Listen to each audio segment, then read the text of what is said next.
안녕하세요. 사연 읽어주는 남예입니다. 오늘도 와주셔서 감사합니다. 구독과 좋아요 부탁드리며 오늘의 사연 바로 시작하겠습니다. 안녕하세요.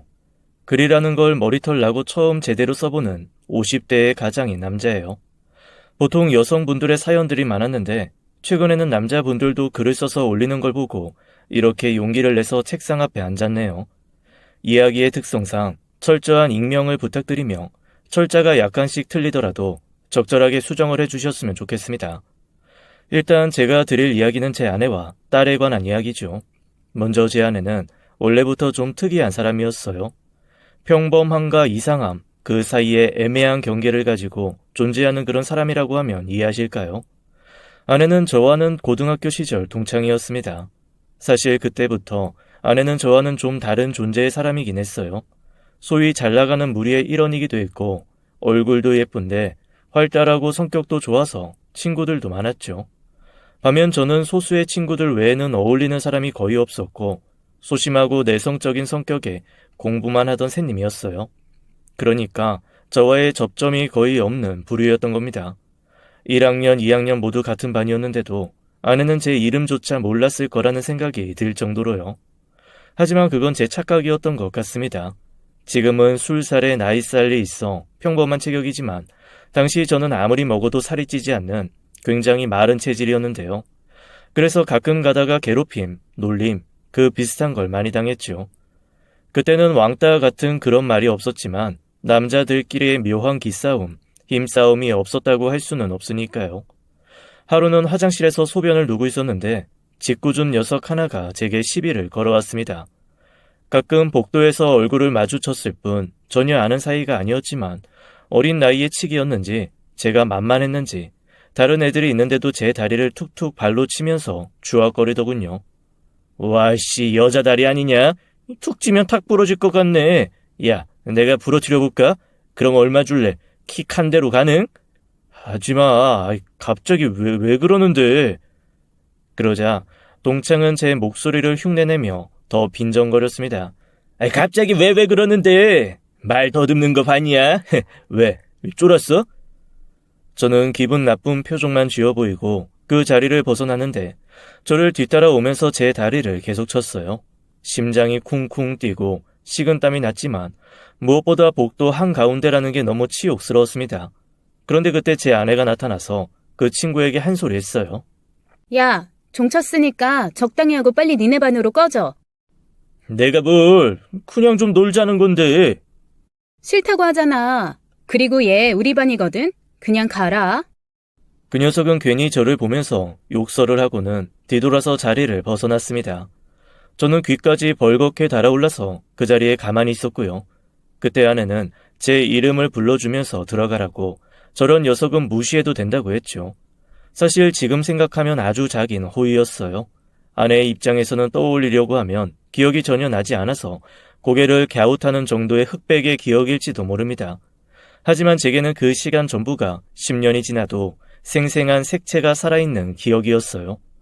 누군가가 제게 아내가 첫사랑이냐고 하면 고개를 저었을 정도의 짧은 시간이었지만 10년이 흐른 뒤에 동창회에서 그 사람이 온다는 말에 심장이 뛰는 걸 느꼈고 저는 비로소 인정할 수밖에 없었습니다. 그 사람이 제 첫사랑이었던 걸 말이에요. 다시 저를 만난 아내는 이전과는 많이 변해 있었습니다. 어딘지 지쳐 보였고 이전의 활달함은 목소리에만 약간 남아있는 정도였어요. 저는 감히 다가가지도 못했는데 그 사람이 먼저 제게 아는 척을 했죠. 너 혹시 나 기억해? 어? 그렇지. 기억하지. 너무 반갑다. 진짜. 결혼은 했어? 애인은 있고? 응. 아니. 미혼이고 애인도 없어. 순간 저도 모르게 큰 소리로 말하고는 어린 시절처럼 볼을 붉힌 채 고개를 숙였어요. 어쩜 넌 하나도 안 변했다. 맞네. 너 공부도 엄청 잘했잖아. 뭐, 할 줄 아는 게 그것뿐이니까. 나도 그런 말 한번 해보고 싶었는데 너무 부러워. 왜? 너도 중위권은 계속 유지했었잖아. 대학도 나쁘지 않은 곳에 붙었고. 어? 네가 그걸 기억해? 기억력 진짜 대단하다. 그러니까 맞아. 내가 쓸모없는 걸 잘 기억하지. 어색하고 떨리는 느낌은 저를 고등학교 시절의 그때 그 순간으로 보낸 것 같았습니다. 성인이 된 뒤에 우연이라도 마주칠 수 있을까 하는 상상만으로도 가슴이 벅찼던 예전의 저로 말이에요. 우리 동창의 이후로 자주 연락을 주고받았습니다. 처음에는 문자로, 그 다음에는 전화로 우린 많은 이야기를 나눴고 덕분에 그 사람에 관한 많은 걸 알게 되었어요. 딸만 6명의 대가족 중에 넷째 딸로 태어났다는 것, 집안 형편이 어려워서 대학에 결국 진학하지 못했다는 것, 가족들과 사이가 좋지 않아 성인이 된 뒤에 독립했다는 것 정도였습니다. 솔직히 대단하다고 생각했어요. 형제들이 많아서 거의 혜택을 받지도 못했는데 혼자 힘으로 살아왔다니 안쓰럽기보다는 멋지다는 느낌이 들었습니다. 마치 저를 구해줬던 그때처럼 말이에요. 그런 배경 역시도 저와는 정반대였죠. 저는 부모님이 굉장히 늦게 결혼해서 낳은 늑둥이의 외동 아들이었거든요. 엄청 여유롭게 돈이 많은 집도 아니었지만 부족할 것 없이 지원을 받았고 대학 시절에도 아르바이트 한 번 한 적이 없었습니다.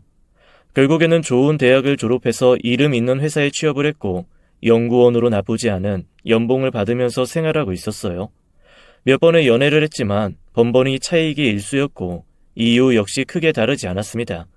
상대 여자가 바람이 났거나 바람이 날 것 같거나 둘 중 하나였으니까요. 제가 그만큼 매력이 떨어지긴 한다는 걸 저 역시도 충분히 알고 있었습니다. 누가 봐도 공부만 했을 것 같은 외모에 특징 없는 얼굴, 무엇보다 전 재미가 없었거든요. 왜 그런 거 있죠? 내가 어릴 때는 내가 예전에 하고 시작하는 재미있는 경험, 이런 경험들이 제게는 전혀 없었습니다. 마치 온실 속 화초처럼 저는 늘 일정한 공간 안에서 보호를 받으며 자랐기 때문이에요. 반면 그 사람은 아니었죠. 이야기를 하다 보면 시간 가는 줄 모르는 정도로 재미있었어요. 시시때때로 바뀌는 바람, 햇빛, 그리고 온도, 추운 겨울과 봄을 다 겪은 야생화 같은 사람이었으니까 말입니다. 그렇게 전 저도 모르게 종잡을 수 없었고 변화무쌍한 그 사람을 좋아하게 된 거예요. 하지만 소심한 성격 때문에 계속 망설였고 결국 결혼 이야기를 꺼낸 건 그 사람이었습니다. 그때 제 감정은 세상 전부를 다 준다고 해도 절대로 바꿀 수 없을 만큼 벅찼어요. 더구나 첫사랑과 결혼을 한다는 건 모든 남자들의 꿈이라고 할 수 있으니까요. 전 그야말로 행운아였습니다. 하지만 결혼이라는 게 그렇게 쉽게 진행이 되는 건 아니었어요. 일단 저희 부모님이 의외로 아내를 마음에 들어 하지 않으셨습니다. 그래도 제가 좋다고 하니 어쩔 수 없이 허락을 해준 느낌이었네요. 근데 진짜 문제는 장인 장모님이었습니다. 무슨 결혼을 이렇게 서둘러. 아직 1년 정도 만났다더니. 한참 일하는 애 주저앉히는 게 바로 결혼이야, 결혼. 장모님, 결혼하고도 일을 그만두라고 할 생각 없고 저는 이 사람 의견에 따를 거라서요. 그 문제는 크게... 자넨 됐고, 너 말해봐. 어쩔 거야? 아직 동생들도 있고, 결혼은 둘째치고 위에 언니들은 아직 애인도 없는데, 어? 언니들 결혼할 때까지 난 결혼도 못하는 거야? 순서라는 게 있지. 그리고 넌 급한 거 없잖아. 왜 서둘러? 언제까지 기다려야 하는데? 내 나이 32이야. 알아? 엄마는 막내 나이 말고는 아무도 모르잖아. 알긴 아냐고. 어머, 얘 말하는 것 좀 봐. 지금 뭐 하자는 거야? 뭐 하자는 게 아니고, 엄마, 지금 내가 결혼을 하는 게 왜 싫은 건데? 정말 내가 성급하다고 생각하는 거야? 아니면 내가 결혼해서 큰언니처럼 애 낳고 용돈 못 줄까 봐 그게 걱정되는 거야? 둘 중에 뭐냐고. 말 좀 해봐요. 저는 곁에서 분위기에 눌려서 고개를 푹 숙였고 장모님은 입술을 파르르 떨더군요. 그야 당연히 성급하다고 생각하는 거지. 성급한 결정 아니야. 충분히 생각했어. 그러니까 그냥 아무 말 말고 식장에 앉아만 있어. 그 정도는 해줄 수 있잖아. 엄마니까, 어? 몇 번씩 장난으로 이야기했던 집안의 일들을 제 눈으로 직접 보니 생각보다 심각한 문제라는 게 느껴졌습니다. 특히나 아내의 어머니는 아들을 낳기 위해서 딸 6명을 낳고 결국에는 아들을 낳는 데 성공했다더군요. 물론 그 시작은 아들만 바라는 시어머니로부터 시작되었지만 시어머니가 돌아가신 후부터는 오히려 어머님 본인이 아들하고 노래를 부르기 시작했답니다. 때문에 딸들은 자연스럽게 관심 밖으로 멀어졌고 온갖 차별을 겪으면서 자랐다고 했죠.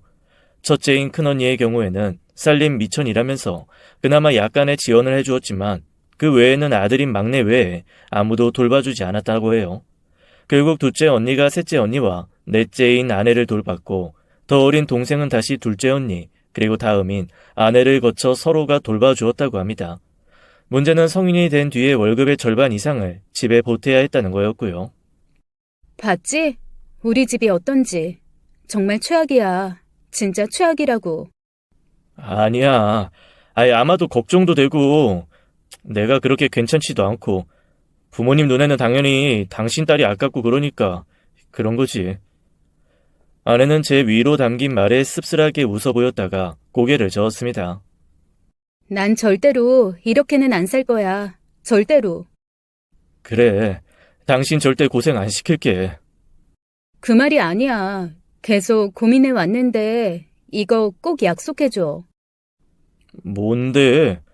표정이 너무 무섭다.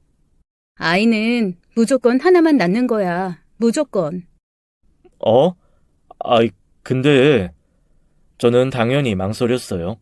전 아내와는 정반대로 살았기에 아이를 낳는다면 둘을 꼭 낳고 싶었기 때문입니다. 결혼을 딱히 꿈꿔보진 않았지만 가족이 많다는 것에 대한 동경이 있긴 했거든요. 하지만 아내가 그렇게 말하는 이유를 모르진 않았기에 그렇게 하겠다고 대답했죠. 그런데 아내는 여기서 멈추지 않고 제게 첫째를 낳은 뒤에 정관 수술을 했으면 한다고 하더군요. 솔직히 그건 아니다 싶어서 저는 딱 잘라서 거절했습니다. 좋아. 그래도 무조건 하나만 낳는 건 약속했어.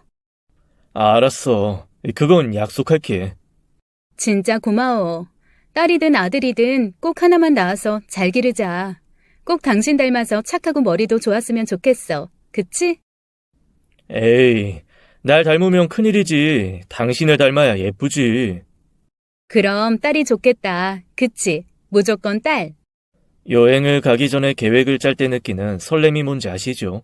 결혼 전에 아내가 생각해둔 미래에 대한 이야기를 하는 게 저는 정말 좋았어요.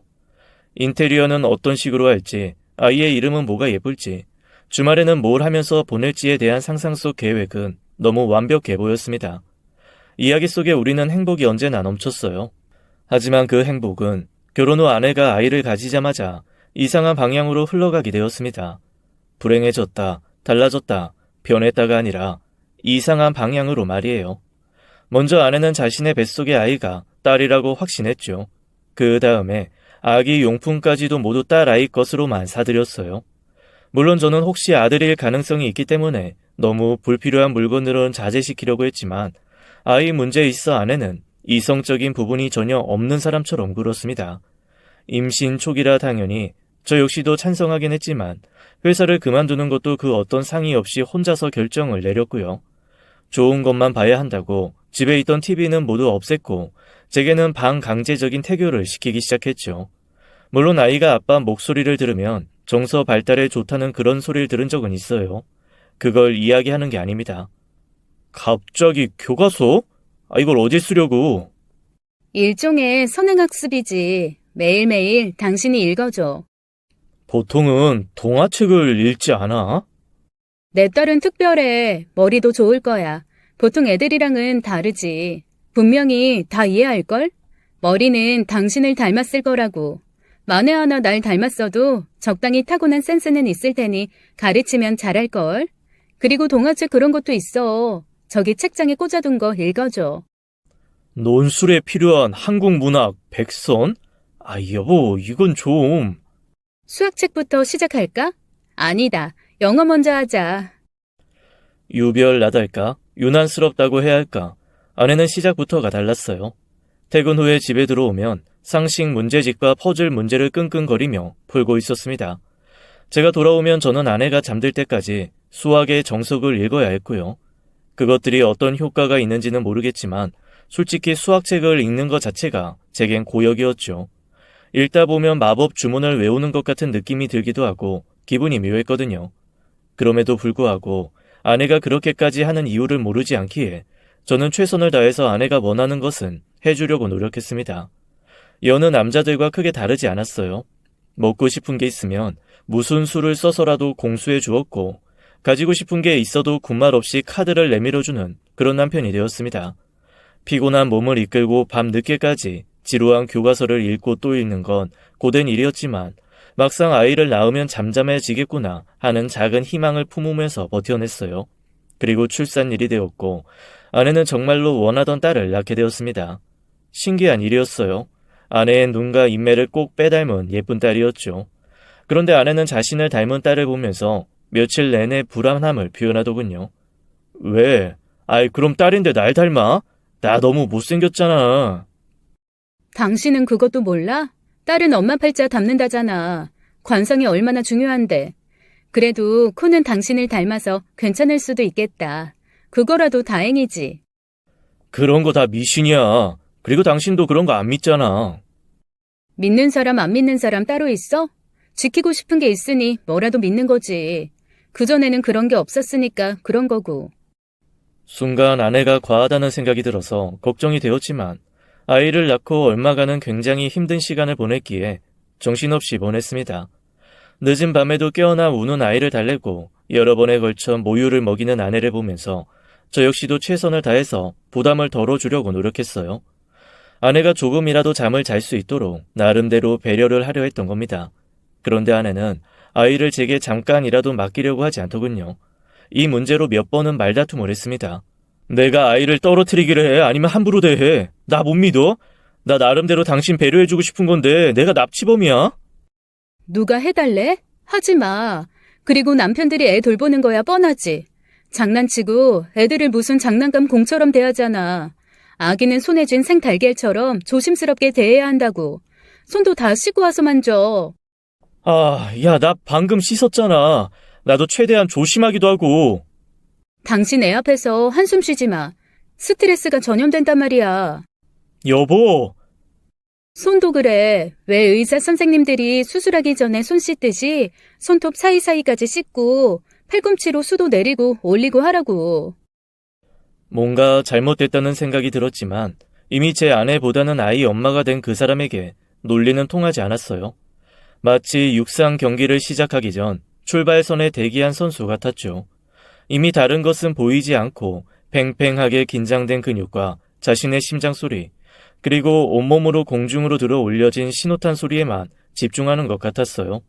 아내는 탕하는 출발 소리와 함께 아기에게 자신이 부모에게 받지 못한 사랑을 모두 쏟아 부으려는 것처럼 보였습니다.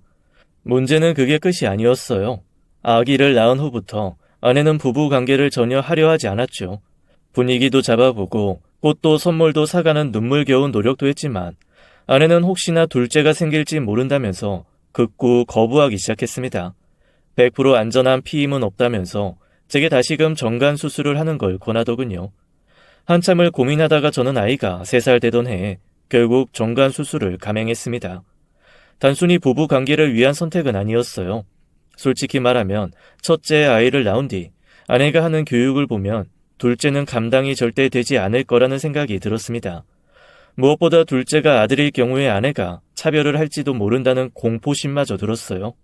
아이가 태어나기도 전에 온통 핑크색으로 물든 아기 방을 보면 누구라도 그런 생각이 들 겁니다.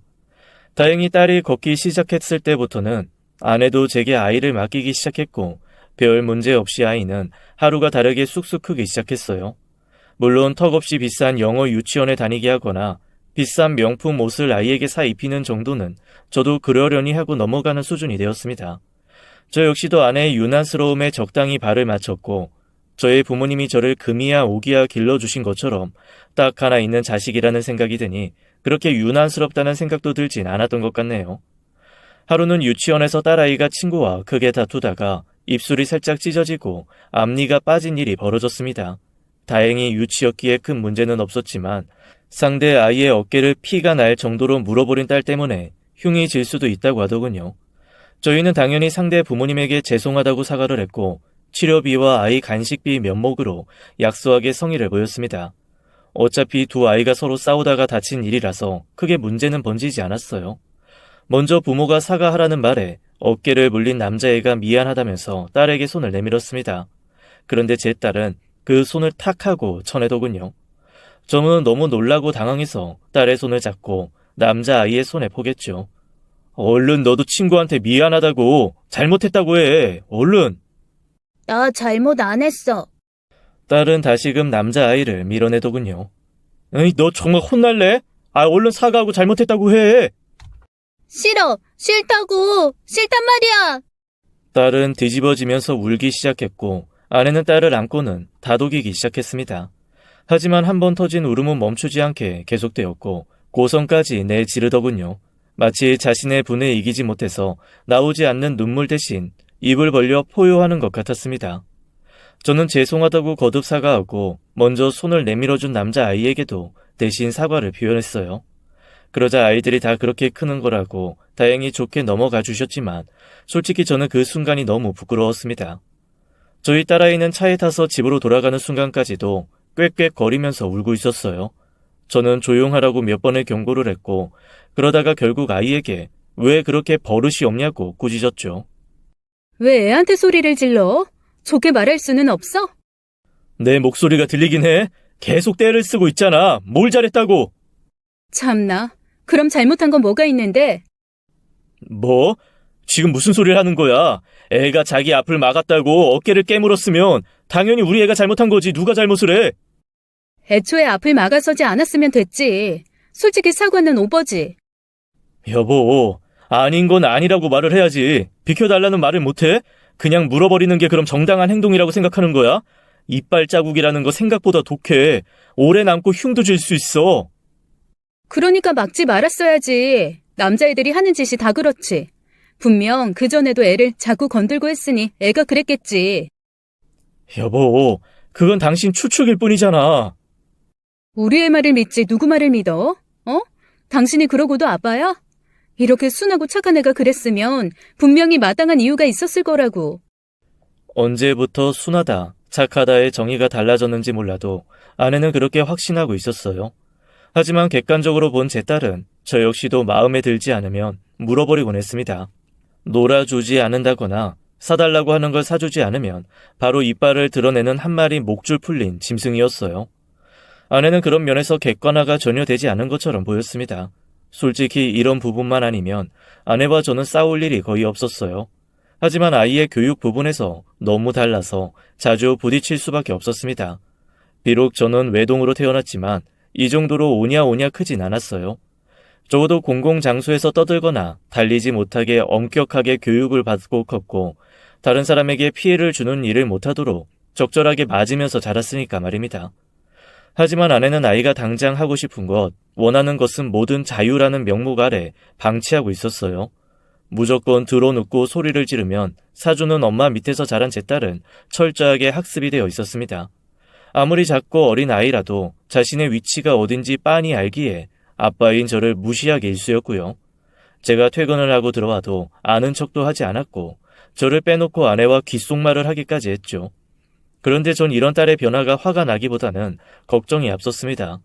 어른들에게 예의를 갖추는 법도 존댓말을 하는 법도 친구들과 노는 것도 전혀 모르는 것처럼 보였기 때문이었어요. 그래도 속으로는 아직 어리니까 조금씩 사회화를 겪다 보면 달라질 거야 하는 믿음이 있었지만 그건 초등학교에 입학하게 된 딸에게 아내가 하는 말을 듣고 산산이 부셔지고 말았습니다. 그제야 딸이 아내의 교육 방식대로 자랐다는 걸 알게 된 거였어요. 그럼 그 친구랑은 놀지 말까? 공부도 못하고 부모도 이혼했다며. 그냥 연락 끊어. 알았어, 그럴게. 앞으론 가지고 싶은 게 있으면 빼앗아. 바보처럼 빼앗기지 말고. 네가 하고 싶은 건 그냥 해. 엄마가 다 해결할게. 알았지? 응, 엄마. 걱정하지 마. 엄마가 또 뭐라고 했어? 몰라. 마음대로 되지 않으면 무조건 먼저 울어야 돼. 알았어? 딸아이는 다짐하듯이 고개를 끄덕였습니다. 넌 엄마처럼 살면 안 돼. 이기적으로, 개인적으로 살아. 양보하고 배려하고 하는 건 절대로 하지 마. 알았지? 응, 알았어. 근데 나 게임기 가지고 싶어. 그래? 그래, 그럼 그러자. 너무나 충격적인 이야기에 저는 그 자리에서 굳어버렸어요. 얼마 뒤 작은 방 밖으로 나오는 아내와 눈이 마주쳤고 아내는 저를 끌고 안방으로 들어가서 문을 닫아 걸었습니다. 어디서부터 뭘 어떻게 고쳐야 할지 모르겠더군요. 마치 용량을 초과한 세탁기 속 빨랫감처럼 머리가 헛도는 느낌이 들었죠. 아내는 자신이 이렇게 할 수밖에 없는 이유에 대해서 제게 설명했지만 하나도 들리지 않았어요. 자신처럼 살게 하지 않을 거다. 최고로 살게 해줄 거다. 하지만 그 이야기를 들으니 알겠더군요. 저는 아내의 미래에 없다는 걸 말입니다. 그리고 보니 저와는 어떤 접점도 없는 여자가 저 같은 남자와 왜 결혼을 했는지 의구심이 들었어요. 아내가 저를 택한 이유도 돈 잘 버는 머리 좋은 샌님이었기 때문은 아닐까 하는 의심이 있었죠. 나랑 왜 결혼했어? 이러려고 나랑 결혼했어? 머리 좋은 아이 낳고 싶어서? 그것도 딸? 무슨 대답을 듣고 싶어서 묻는 거야? 내가 뭘 잘못했어? 그럼 이게 잘하는 짓이야? 애를 왜 그렇게 키우는 건데? 하고 싶은 건 다 하고 원하는 건 손에 넣으라고? 장난해? 그렇게 잘하면 애가 정상적인 사회생활 할 수 있을 것 같아? 매일 양보하고 배려하고 그렇게 살면 정상적으로 잘할 수 있고? 날 봐. 내 꼴을 보라고. 인생 자체가 들러리였어. 깍두기였다고. 난 매일 밤 내가 아들이 되길 기도했어. 왜? 그 가짜는 사랑 좀 받아보고 싶었으니까. 결국 못 받았지. 그래서 뭐라도 했어. 공부를 잘하면, 말을 잘 들으면, 돈을 벌어서 가져다 주면. 아내는 고통스러운 표정으로 고개를 저었어요. 그리고 이어 말했습니다. 난 결국 아무것도 아니었고 아무것도 받지 못했어. 그래서 내 딸은 그냥 가만히 있어도 아무것도 되지 않아도 상관없다고. 그냥 당연히 주는 부모의 사랑을 온전히 받게 하고 싶었어. 그게 잘못이야? 뭐가 나쁜 건데? 착한 아이, 밝은 아이, 그런 거 아무 소용도 없어. 사랑받지 못하고 큰 아이는 모두가 다 아니까. 아무리 빳빳하게 다린 옷을 입어도 구김살이라는 게 박혀있거든? 여보, 지금 당신이 애한테 주는 거 사랑 아니야. 그럼 뭔데? 뭐냐고? 내가 봤을 때 삐뚤어진 자기 연민일 뿐이야. 당신이 아이 망치고 있어.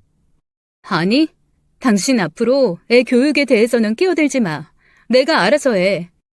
솔직히 지쳐버렸어요. 잘못됐다는 걸 알았지만 더 이상은 아내와 싸우고 싶지도 않았죠. 이혼을 떠올리긴 했지만 그러기에는 저는 아내를 너무 사랑했고요. 그래서 제가 할 수 있는 선에서 저는 노력을 하기 시작했습니다. 근본적인 문제는 아이가 아니라 아내이기에 그 사람이 이전에 받아보지 못한 사랑을 주려고 했어요. 좋은 남편, 좋은 보호자가 되려고 아내가 아이에게 쏟는 사랑의 시간만큼 저는 아내에게 더 최선을 다했습니다. 작은 기념일 하나도 빠뜨리지 않고 챙겼고 집에 돌아오는 길에는 아내가 좋아하는 꽃을 샀어요. 이렇게 노력하다 보면 언젠간 마음의 상처도 아물지도 모른다고 생각했습니다. 하지만 그 노력을 비웃기라도 하듯 아내는 점점 도를 넘어갔고 어느덧 중학생이 된 딸아이는 아나 무인으로 굴기 시작했어요. 자신이 원하는 반찬이 없으면 젓가락을 탁 하는 소리를 내고 식탁 위로 던지기도 했으며 기분이 좋지 않다는 이유로 학교에 가지 않는 날도 많았죠. 하지만 아내는 이런 딸의 기분에 최대한 맞춰주려고 할 뿐 전혀 혼내지 않았어요. 이유는 바로 성적이 좋다는 이유였습니다. 대체 언제까지 그냥 내버려둘 거야? 요즘 애들이 우리 때랑 같은 줄 알아? 왕따니 뭐니 심각한데. 남들한테 잘 보여서 뭐해? 고분고분 착한 아이로 보이면 뭐가 좋은데? 여보, 내가 요즘 교육 가지고 뭐라고 한 적 있어? 그 뜻이 아니잖아. 저렇게 이기적으로 자기 기분만 중요하게 생각하는데 그러다가 왕따라도 당하면 그때 당신이 책임질 거야? 이건 걱정이 되니까. 그놈의 걱정은 매번 말만 하면 걱정이 된다 뭐 한다. 걱정 말라고. 내 딸은 나중에 커서 의사 되고 싶다고 했어. 지금을 보지 말고 미래를 보라고. 내가 봤을 때는 딱 부러진 성격이라 좋기만 한데? 예인이 버릇이니 그런 말로 애들 자율성이나 침해하는 게 더 구식이지. 창의적인 교육이 이런 거야. 미국 애들은 이렇게 싫고 좋은 거 표현하더라. 의사? 당신이라면 쟤한테 치료받고 싶어? 당신은 말을 무슨 그렇게 해? 당신 딸이야. 내가 틀렸어? 의사는 아무나 할 수 있는 줄 알아? 내 딸이 뭐가 어디가 어떤데? 머리가 좋으니 의사는 되겠지. 근데 환자가 아프다고 하면 짜증낼 것 같고 시간 되면 퇴근할 생각만 하겠지. 조금이라도 수틀리면 수술하다가 환자 그대로 두고 나가버릴 텐데 아니야? 내 아픔 하나 공감하지 못하는 의사? 난 솔직히 치료 안 받을래. 아빠라는 사람이 이렇게 말하니까 애가 당신만 보면 눈치를 보지. 진짜 당신한테 너무 실망했어. 한 번만 더 그렇게 말해봐. 이혼이야. 아내의 기준은 무조건적인 사랑이었기에 저는 늘 사랑을 주지 못하는 아빠가 될 수밖에 없었어요. 그래서인지 이혼에 관한 이야기를 꺼내는 빈도가 점점 늘어났죠. 하지만 저 역시 제 하나밖에 없는 아이를 사랑하지 않는 건 아니었어요. 다만 아내와는 그 방식이 달랐을 뿐이었습니다. 하지만 저는 얼마 가지 않아 제 걱정의 방향이 잘못되었다는 걸 깨닫게 되었어요. 저렇게 자신이 원하고 하고 싶은 것만 하려는 딸이 혹여나 왕따 피해자가 될까봐 걱정했지만 딸은 피해자가 아니라 가해자가 되었던 겁니다. 학교에 불려간 저는 상대 학부모에게 머리를 숙이고 무릎까지 꿇었어요. 그런데 아내는 딸을 끊어안고 괜찮아 괜찮아 하고 귓속말을 하고 있었습니다. 저는 그 상황이 너무 화가 났고 눈이 도는 걸 느꼈어요. 저는 구석에 앉아있는 딸을 억지로 끌어당겼습니다. 사과해. 당장! 얼른 사과하라고! 내가 왜? 내가 뭘 잘못했는데? 친구 머리카락을 잘랐잖아. 그게 잘못이 아니야? 쥐가 내 앞에서 얼쩡거리다가 교복 단추에 머리카락이 낀 거잖아. 난 저 꾀꾀거리는 소리 듣기 싫어서 잘랐어. 그게 왜 잘못이야? 그래? 그럼 다른 머리카락은 왜 잘랐는데? 처음에 조금 잘랐다고 나한테 욕을 하니까 버릇 좀 고치려고. 버릇? 네가 뭔데 버릇을 고쳐? 당장 똑바로 사과 안 해? 전교 꼴찌 하는 애한테 사과? 차라리 죽고 말지. 안 해. 싫어. 딸이 제 손을 강하게 뿌리치고는 씩씩거리는 모습을 보고 있으니 이건 아니다라는 생각이 들면서 딸의 뺨을 한 대 때렸습니다. 이에 아내는 놀라서 거의 뒤집어졌고 딸은 놀라서 커다란 눈에서 눈물을 쏟아내기 시작했어요. 정신을 차린 아내는 제게 달려들어 멱살을 잡았고 저는 악에 받쳐서 딸에게 당장 사과를 하라면서 억지로 무릎을 꿇렸습니다. 한마디로 아수라장이었어요. 행복한 가족, 그런 건 없었죠. 진심이 담긴 사과를 할 사람이 없으니 대신에 적절한 보상을 약속했고 징계도 전학도 군말 없이 모두 받기로 했습니다. 그게 피해를 입은 학생에게 잘못을 사죄할 유일한 방법이었으니까 말이에요. 그러는 와중에도 딸은 전학 가기 싫다고 난리를 부렸고 아내도 제게 소리를 꽤 질렀지만 저는 하나도 신경 쓰지 않았습니다. 우리 이혼하자. 나 이렇게는 더 이상 못 살아. 뭐? 지금 당신 뭐라고 했어? 애한테 손까지 대고 이혼? 지금 누가 하고 싶은 말을 하는 거야? 감히 네가, 네 따위가. 그래. 그니까 우리 이혼하자고. 당신이 매번 노래를 부르는 거 나도 이제 그만하고 싶으니까 여기까지만 하자고. 이혼하자. 뭐? 그래, 해. 이혼하자고. 돈 벌어오는 기계, 그 이상도 그 이하도 아닌 제게 결혼은 망망대해에 홀로 떠있는 섬 같은 느낌이었어요. 미련이 없다면 거짓말이겠지만 너무 지쳐서 쉬고 싶었습니다. 사랑하는 딸이 변하는 모습도 더는 보고 싶지 않았고 광기에 가까운 아내의 훈육 방식에 진절머리가 났어요. 그러나 웬만하면 아내와도 더 안 좋게 헤어지고 싶지 않았습니다. 그래서 잘잘못을 따지거나 결혼 파탄의 원인을 서로에게 미루기 싫어서 깔끔하게 반반으로 정리했네요. 양육비도 물론 넉넉하게 지원하기로 약속했죠. 그렇게 이혼을 결정한 후 혼란스러워서 생각을 정리하려고 회사에서 휴가를 받아 제주도에서 얼마간 홀로 여행을 다녔어요. 밤 낚시도 하고 등산도 하고 걷기도 참 많이 걸었습니다. 신기하게도 혼자 있는 그 며칠 동안 내가 정말 이혼을 하는구나 하고 이별이 더 실감이 난 건 더 이상 울리지 않는 휴대전화였어요. 학원에서 아이를 데리고 들어와라, 올 때 뭐 사와라, 갈 때 뭐 사갈까 하는 습관 같은 통화가 없으니 그때 말로 형언할 수 없는 슬픔이 밀려왔습니다. 늦은 새벽에 참 울기도 많이 울었네요. 제대로 정리되지 않은 마음의 짐을 정리하듯 대충 쓸어 담고 다시 집으로 들어갔을 때 저는 이제까지 한 번도 보지 못한 장면과 마주하게 되었습니다. 아내는 딸을 향해 소리를 지르고 있었고 딸은 물러나지 않고 대들고 있었어요. 나더러 어쩌라고. 엄마는 왜 뭐든지 혼자 결정을 해? 내가 너한테 이제까지 어떻게 했는데 네가 어쩜. 뭐 둘이 이혼한다며 내가 결정했어? 아니잖아. 근데 내가 누구랑 살지는 결정할 수 있는 권한 있는 거 아니야? 그래서 네 아빠랑 지금 살겠다는 거야? 당연하지. 난 앞으로 좋은 대학도 가야 하고 공부도 해야 되는데 성인이 될 때까진 아빠가 양육비를 줄 테니까 괜찮겠지. 근데 그 이후에는 엄마가 원하는 것처럼 나 의대 갈 거야. 근데 나더러 아르바이트라도 하라는 말이야? 남들 다 하는 것처럼 학자금 대출도 받고 장학금도 받고 인턴 레지던트 과정도 거치고? 누가 너더러 일하래? 내가 할 거야, 엄마가. 엄마는 상식이 있어? 설거지? 아님, 불판이라도 닦게? 엄마가 대체 뭘 할 줄 아는데 아빠가 벌어오는 돈 쓰는 것만 할 줄 알면서? 나 그래서 아빠 따라갈 거야. 엄마가 말했잖아. 이기적으로 생각하고 판단하라고. 저는 듣다가 화가 나서 딸아이와 아내 사이에 끼어들었습니다. 너 말버릇 못 고쳐? 엄마한테 그게 무슨 소리야? 왜? 내가 틀린 소리 했어? 엄마가 그랬어. 성공하지 못하면 설거지하고 불판 닦고 배달한다고. 그러니까 엄마도 그렇겠지. 시끄러워. 넌 그게 네 엄마한테 상처가 될 거란 생각은 안 해? 네 엄마가 너 하나는 잘 키워보겠다고 그렇게 노력을 했는데. 내가 태어나고 싶어서 태어났어? 나 안 왔으면 책임져야지. 아니야? 저는 딸아이의 말에 반박하지 못했어요. 왜냐하면 늘 아내가 입에 달고 있었던 말이었기 때문입니다. 부모가 해야 할 당연한 것들에 대한 말이었죠. 저는 뒤로 돌아서 아내에게 말했어요. 당신이 원하는 그대로 잘 컸다. 이제 속이 좀 후련해? 화분에 물을 너무 많이 줘도 뿌리가 썩는 법이야. 알았니? 여보, 나 어떡해? 이제 나 살 이유가 없어. 내 딸이 나랑 살기 싫대. 나 어쩌지? 아내는 눈물을 흘리면서 제 바지를 잡고 매달렸습니다. 저는 그런 아내를 감싸줬어요.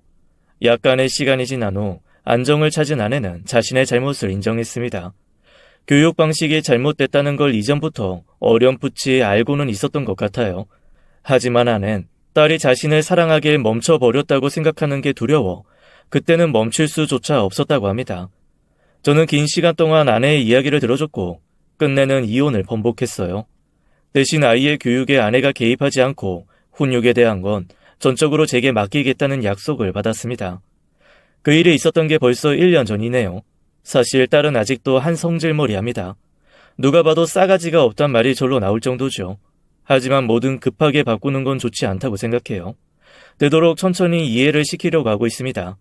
누군가를 이해하고 배려할 때 받는 감사의 따뜻함에 대해서 가르치고 있어요. 한 달에 한 번은 저희들끼리 꼭 요리를 만들거나 가까운 곳으로 여행도 갑니다.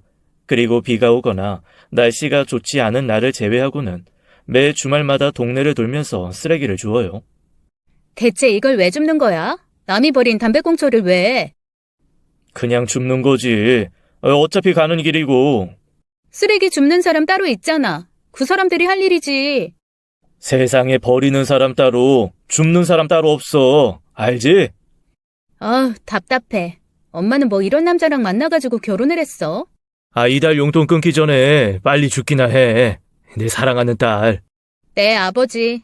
왜 자식 농사는 이토록 어려운 걸까요? 저는 아직도 제가 가려는 방향이 맞는지도 모르겠습니다. 하지만 아이가 아직 어리니까 꾸준히 좋은 방향을 제시하다가 보면 나아지겠죠. 그리고 아내는 이전과는 많은 부분이 달라졌어요. 저와 함께 정신의학과를 방문해 오랫동안 쌓인 마음의 병 치료부터 시작했습니다. 처음에는 딸의 요구에 굉장히 힘들어했고 몇 번이나 다시 돌아가는데요. 정신과 선생님의 상담을 통해 다른 일에 몰두하는 걸 권유받아서 새로운 일을 시작하게 되었습니다. 물론 저는 완전 적극적으로 지지해줬고요. 딸과의 생활, 시간, 공간이 분리되니 이전보다 훨씬 부드러워졌고 딸에게도 이전처럼 집착하지 않게 되었습니다. 한 번은 딸이 밥을 먹지 않는다고 하니 밥상을 싹 치워버린 적도 있을 정도로요. 농담이긴 해도 한 번씩 딸이 못된 말을 하면 예절 학교에 보낸다든가 해병대 체험을 보낸다는 말도 했습니다. 하지만 그 중에 가장 큰 변화는 저를 가장 우선으로 생각해 주려는 거죠. 아내가 그리는 미래에는 제가 늘 그 중심에 있고요. 저는 지금 굉장히 행복합니다. 이 행복을 유지하기 위해서는 꾸준히 제가 부모님께 받은 사랑을 물려주려고요. 과하지도 모자라지도 않게 말입니다. 마지막으로 제 서툰 이야기를 들어준 시청자분들의 가정에도 행복이 깃들길 기도하겠습니다. 지금까지 사연 읽어주는 남녀였습니다. 끝까지 함께 해주신 여러분 감사드리며 저희는 다음 사연으로 돌아올게요. 감사합니다.